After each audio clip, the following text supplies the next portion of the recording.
Ao cair da noite em algumas áreas da África, alguns animais saem dos seus esconderijos em busca de alimento. Hoje vamos descobrir todos os fatos incríveis sobre esses incríveis animais chamados galagos.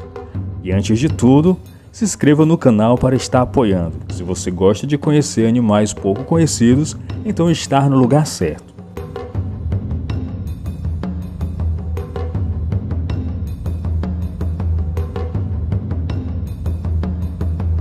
Os galagos são primatas noturnos encontrados na África que até se aparentam aos lêmures. Pode emitir uma vocalização que se aparenta ao choro de um bebê.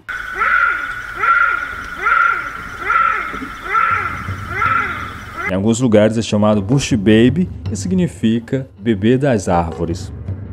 Esses animais são bem adaptados para a vida noturna, possuindo olhos grandes. Outra grande habilidade do galago é o salto. As suas pernas longas ajudam a saltar com destreza entre as árvores.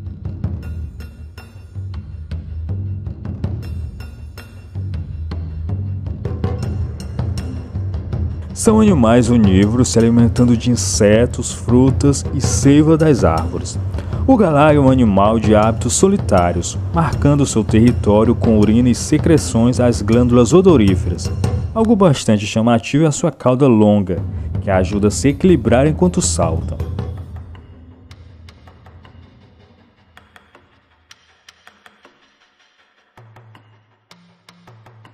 Existem mais de 20 espécies de galagos que podem variar do tamanho e a tonalidade da pelagem.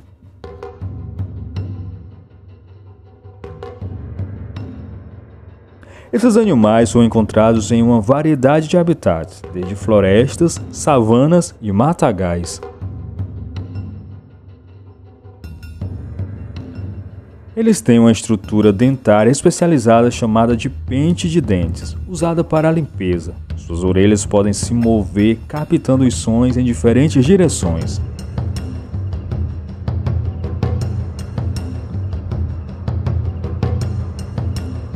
A sua audição é bem aguçada, o que permite que escute as presas. Algo interessante nesses animais é que são capazes de usar ferramentas para extrair a seiva das árvores.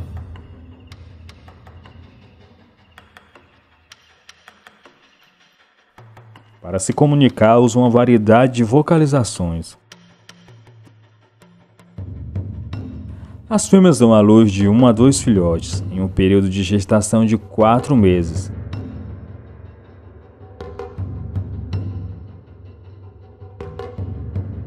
Seus predadores podem ser corujas, cobras e grandes carnívoros africanos.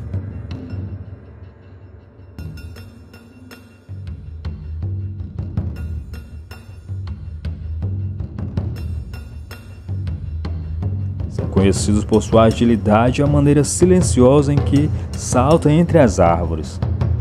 Possuem almofadas que ajudam a se agarrar nos galhos. São animais que contribuem para o meio ambiente, ajudando na dispersação de sementes. Espero que tenham gostado e para continuar acompanhando mais vídeos como este, não se esqueça de se inscrever.